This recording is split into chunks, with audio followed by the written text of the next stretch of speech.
All right, this is a 6.1 guided practice. Okay, so for the second one, because I'm doing evens, I need to make just a frequency table. Okay, so what I need to do is find my biggest number, and I go through here, I see 21 is my biggest number. I'm going to find my smallest number. It looks like that would be 6. So I do 21 minus 6, and I'm going to get 19. Then I'm going to divide that by 5, because we want to have 5 intervals. So 21 divided by 15 is going to be 3 point something. I'm sorry, 19 divided by 15. 19 divided by 5. It's going to be 3.8. Okay, so we're going to round that up to 4. So each interval is going to be there's going to be 4, each interval is going to be 4 starting from the lowest number. So what I mean by that is, I'm going to do this up top here, but I'm going to take whatever variable this is, so it'll be weight, and then I will have,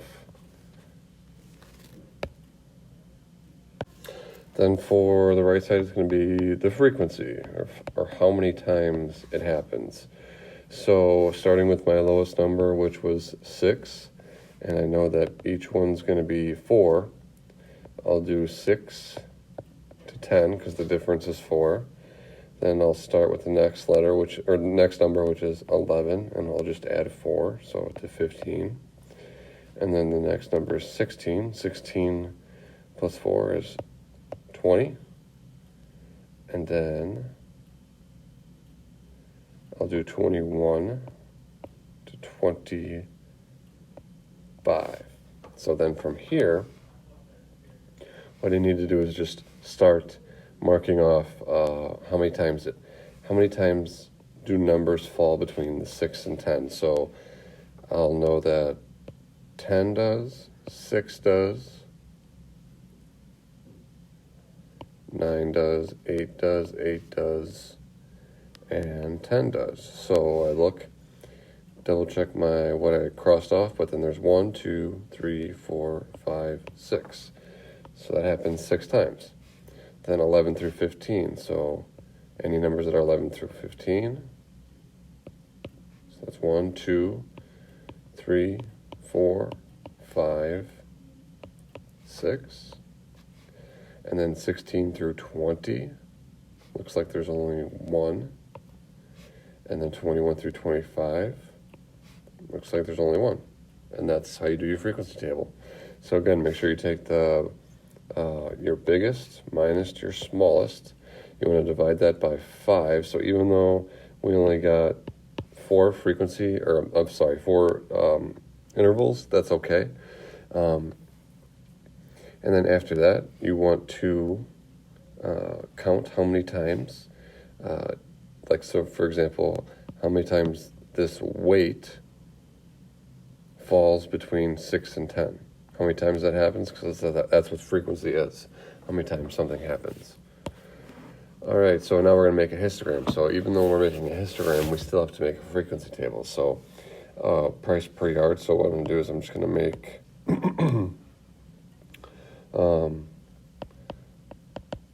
my frequency table first. So I'll do price and then frequency. And then I know that I'll take my biggest number, which looks to be 12, minus my smallest number, which looks to be 4. And what I'm going to do is 12 minus 4. 12 minus 4 is equal to 8. I'm going to do 8 divided by 5. So then 8 divided by 5 is 1.6. So I'm going to round that up. So each one is going to be worth 2. And what I mean by each one is I'm going to start with my lowest number, which is 4 right here. I'm going to go 4 plus 2, so that's 4 to 6, and then 7 to 9, then 10 to 12, and then 13 to 15. So this will give us only 4, but that's okay. So then from here, what I need to do is count how many times the frequency is in each one of our intervals. So from 4 to 6, I see 1, 2, 3, 4, 5, 6, 7. So it happens 7 times. 7 to 9 is 1, 2, 3, 4, 5. And then 10 to 12 is going to be 2. And then 13 through 15 is going to be 0. So one thing that you could do if you wanted to include more intervals, is to take this number 1.6 and actually round it down. You could do 1 if you wanted to, but that would just mean there'd be more intervals, so just stick to the first way. So then when I make my histogram, it's pretty much just make a big L, and from there, what I do is I just need to label the x-axis frequency, and then I'm going to write all of my intervals down below here. So interval 1 will be 4 to 6, interval 2 will be 7 to 9, 10 to 12, and then 13 to 15. So we'll have to kind of measure this out. So if my highest number in the frequency table is 7, I'm just going to say do 1, 2, 3, 4, 5, 6, 7, and I'll just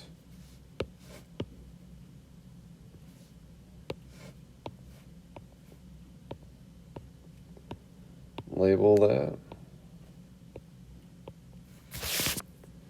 And then from there, I know that from 4 to 6, that happens 7 times. So I'm going to go all the way up and all the way over. And then 7 to 9, that happened 5 times. So these are going to be touching. So something like that. Then 10 to 12 is 2.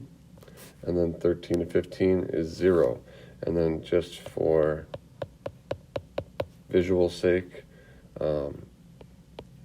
I do like opposite kind of lines, so you can kind of tell which one's which. But then that is your histogram.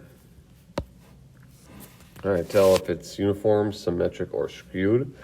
So if there's any kind of pattern here, I don't think so. So I'm going to call this skewed.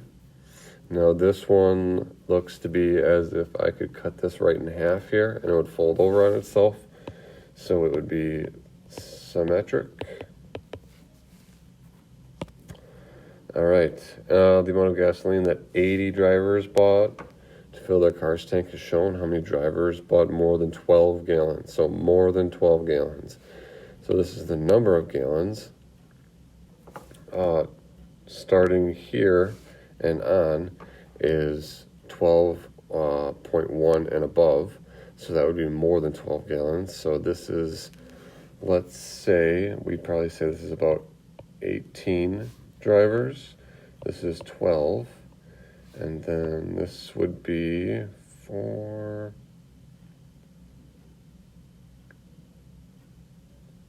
Let's go with 6 here, because this looks to be about right there, which would be half of 4 and 8, which would be 6.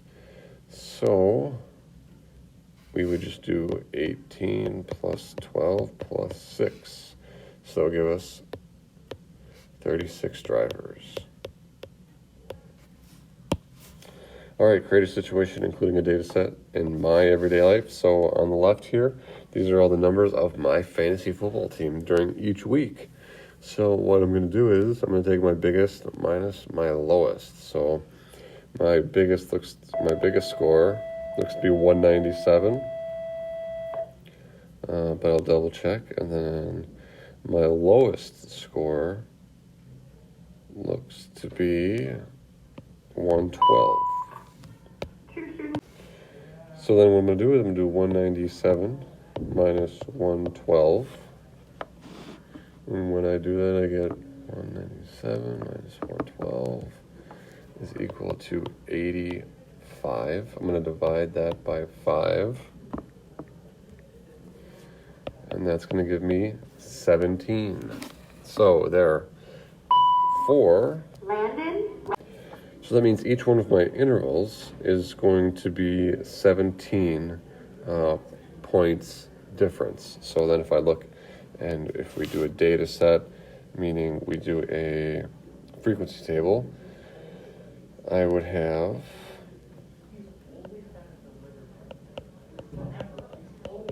points and then frequency, and then we start with our lowest number, which is 112. So do 112 plus 17.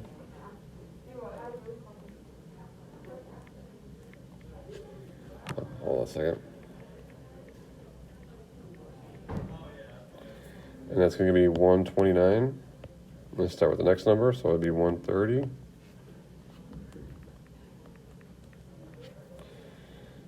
147.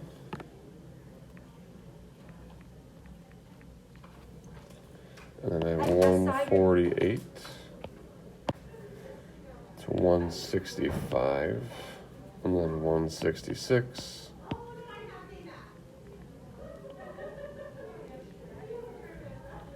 To 183, and then my last one is 183 plus 17 is 200.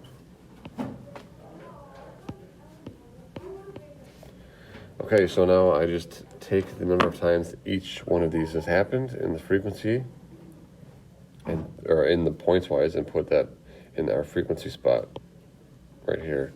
So 112 to 129 would be 1,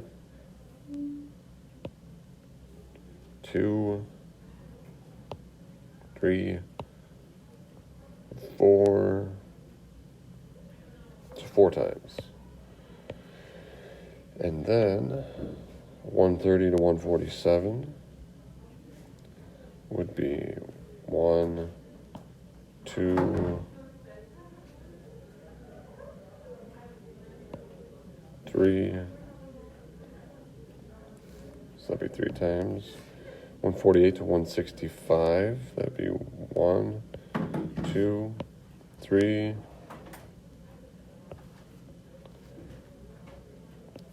4 times, and then 166 to 183 be 1, 2 times, and then our very last one's 197, so it'll be 1 time right there. And then the very last thing is to make our histogram. So we'd have frequency right here, and our biggest number in terms of how many times something happened is 4. So just 1, 2, 3, 4. And then we'd have to write down all of our intervals right here, which would be 112 to 129, 130 to 147,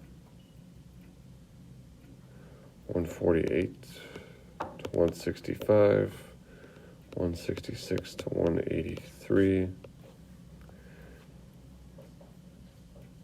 and then 184. I made a mistake, so that's up here on the left should be 184. But it's not going to affect it. 184 to 200. So I have all my intervals there, so then I just need to do my histogram. So in the first section, 112 to 129, that happened 4 times. In 130 to 147, that happened 3 times. 148 to 165 is 4 times. Make sure all the lines are touching here. 166 to 183 is twice. And then 184 to 200 was once. So you can tell that, I scored pretty low, a total of 4 times. Second low and medium. So I did not score too high for the majority of my graphs. And then there really isn't any kind of correlation between all these numbers. So between the options of uniform, symmetric, or skewed, this has kind of like a declining trend, so it would be skewed. All right, let me know if you have any questions. Give me an email, and I'll see you tomorrow.